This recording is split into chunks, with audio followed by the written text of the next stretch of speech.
Hello everyone, welcome to the Exia IAS academy. तो चलिए देखते हैं कौन से इम्पोर्टेंट न्यूज़ आर्टिकल हैं जो रेलेवेंट रहेंगे एग्ज़ाम पर्सपेक्टिव से।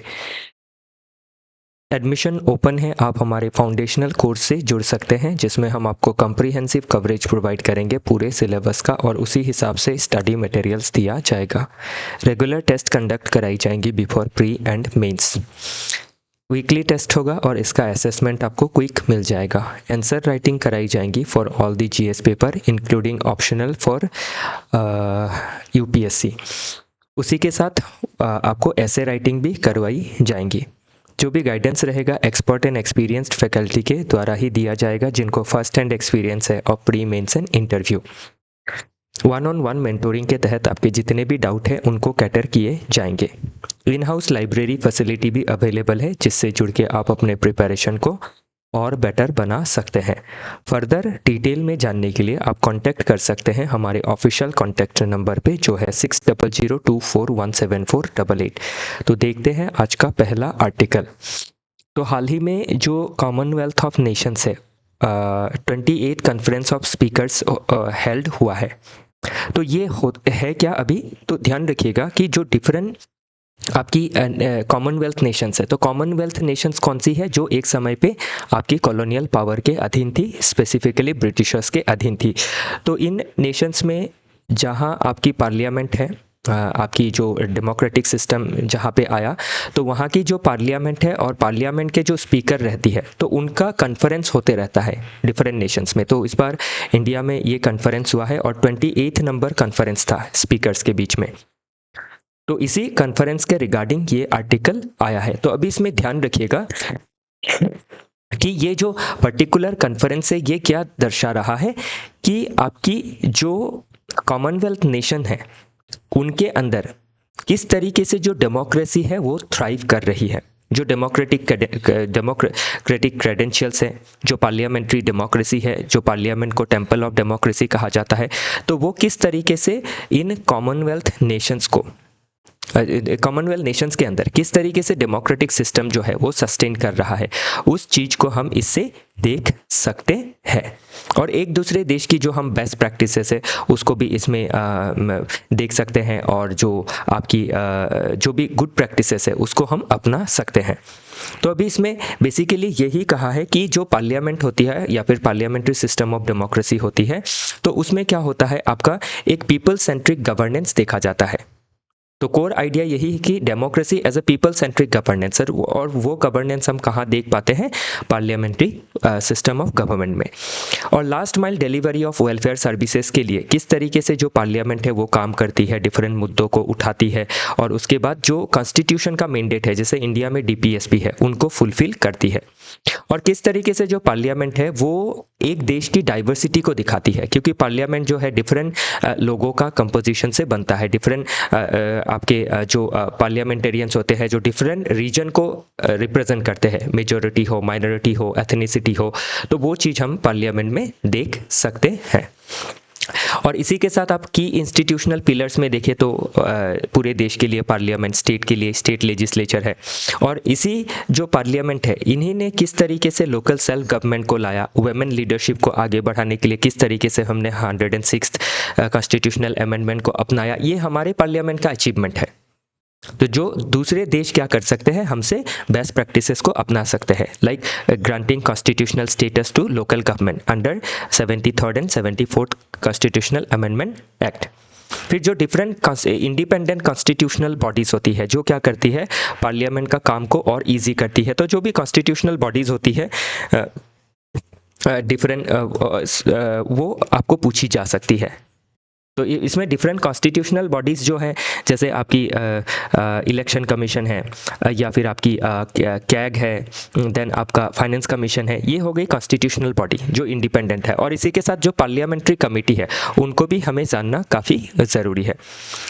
तो आउटकम हाउ डेमोक्रेसी डिलीवर्स, तो एक स्टेबिलिटी देखा जाता है, एक स्पीड देखी जाती है और एक स्केल देखा जाता है, जैसे इंक्लूसिव ग्रोथ के लिए, राइट बेस्ड स्कीम्स के लिए, फिर हमारे देश में जो भी आपका डिजिटल पब्लिक इंफ्रास्ट्रक्चर को डेवलप किया गया, फिर आपके वैक्सीन प्रोडक्शन में, हेल्थ रेस्पॉन्स में, large rail and metro network में। तो इन सभी चीज़ों में एक पार्लियामेंट्री डेमोक्रेसी किस तरीके से देश को स्ट्रेंथन कर रही है, socially, economically, politically, diplomatically, culturally, वो चीज़ क्या है ऐसे कॉन्फ्रेंस में हम देश को बता सकते हैं, दूसरे देश को, और दूसरे देश से हम सीख भी सकते हैं, उनसे सीख ले सकते हैं और उनको सिखा भी सकते हैं। चैलेंजेस में देखें तो पार्लियामेंट में जो डिबेट का क्वालिटी है वो डिक्रीज़ हो रहा है। देन आपकी सेकेंडली अगर देखें तो जो पार्लियामेंट्री कमिटीज़ हैं उनको बाईपास की जा रही है, वो एक हम देख सकते हैं। दूसरा देखिए तो देश में जो एक डिजिटल डिवाइड है वो भी एक प्रॉब्लम है, क्योंकि डिजिटल डिवाइड होते ही क्या होती है, जो भी इंफॉर्मेशंस होती है parliament regarding laws, regarding bills, regarding, वो लोगों को पूरी तरीके से नहीं मिल पाती है। और क्या है, आपका देश में एक पोलराइजेशन भी देखा जाता है because of unnecessary debate and जो आपकी पोलराइजेशन की जो भी टैक्टिक्स अपनाई जाती है बाय दी सिस्टम, तो वो चीज़ हमें देखना ज़रूरी है।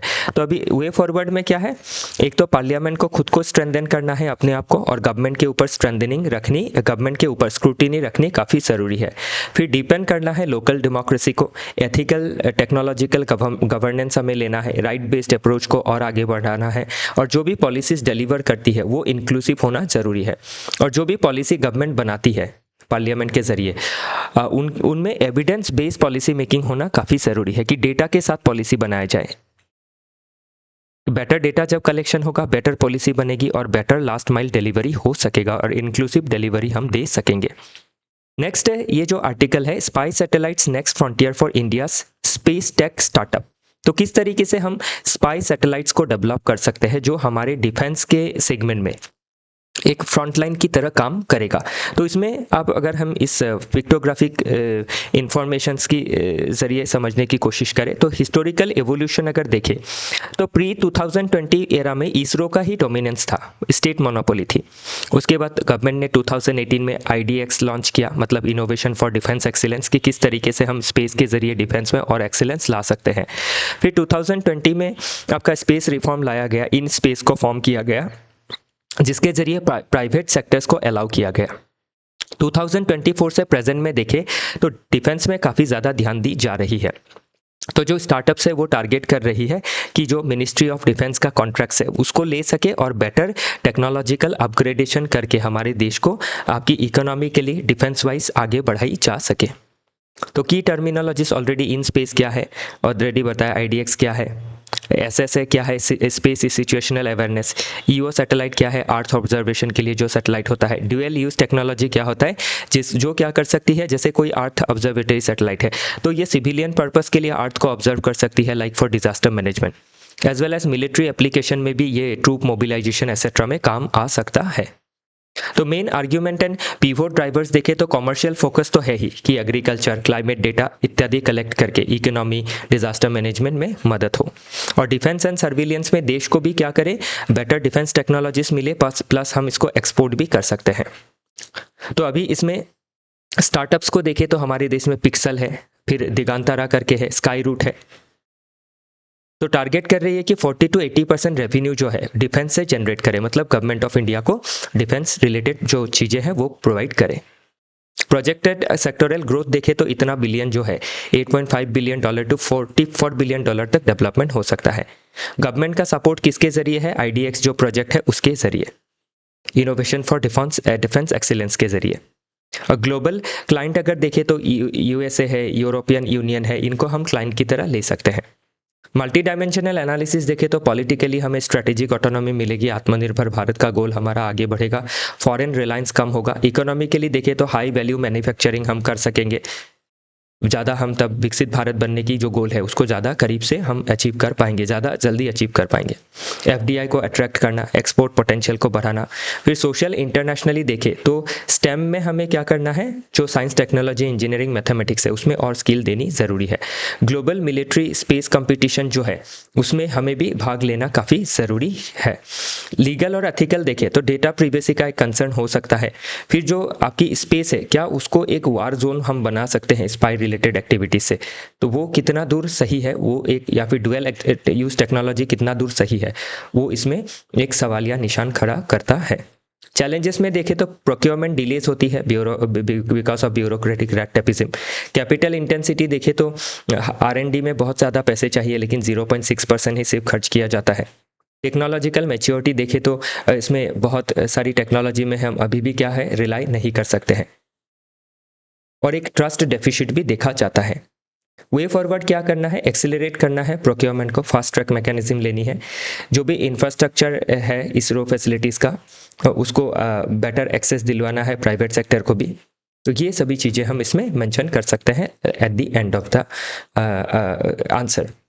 नेक्स्ट इसमें देखें, in Gujarat India's first state funded lab to study most lethal pathogens. तो जो लीथल पैथोजेंस होती है, तो पैथोजेन से क्या होता है, जो बीमारियां हैं वो फैलती हैं।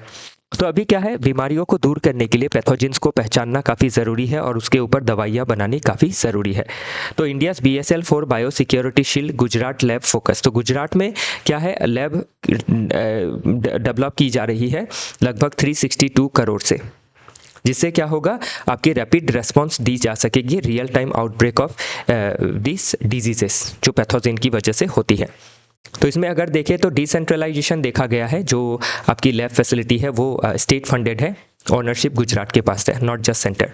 वन हेल्थ अप्रोच के तहत जो ह्यूमन एनिमल एनवायरनमेंट्स जो है, हम इंटीग्रेटेड तरीके से हेल्थ को ठीक रखना चाहते हैं, तो इसके लिए हमें ह्यूमन हेल्थ, एनिमल हेल्थ और एनवायरनमेंट हेल्थ तीनों को ही इंटीग्रेटेड तरीके से देखना होगा वन हेल्थ अप्रोच के तहत। नेशनल हेल्थ पॉलिसी जो है 2017 का, उसके तहत स्ट्रैटेजिक ऑटोनॉमी अगर देखें तो इसमें आपकी क्या है, हमारा इंडिपेंडेंट पैथोजन डिटेक्शन सेंटर रहेगा, उसमें बेटर रिसर्च एंड डेवलपमेंट होगी, वैक्सीन थेराप्यूटिक्स एक्सेट्रा डेवलप होगी, और जो जूनेटिक डिजीजेस है जो जू से आती है, एनिमल से आती है टू ह्यूमन, उनको कंटेन किया जा सकेगा।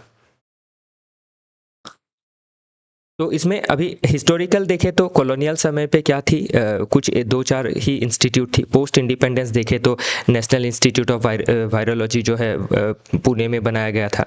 फिर 2000 के बाद देखें तो ICMR का जो नेटवर्क है, ये ICMR तो ब्रिटिश के समय ही बन गया था, लेकिन इसका नेटवर्क को और एक्सपांड किया गया।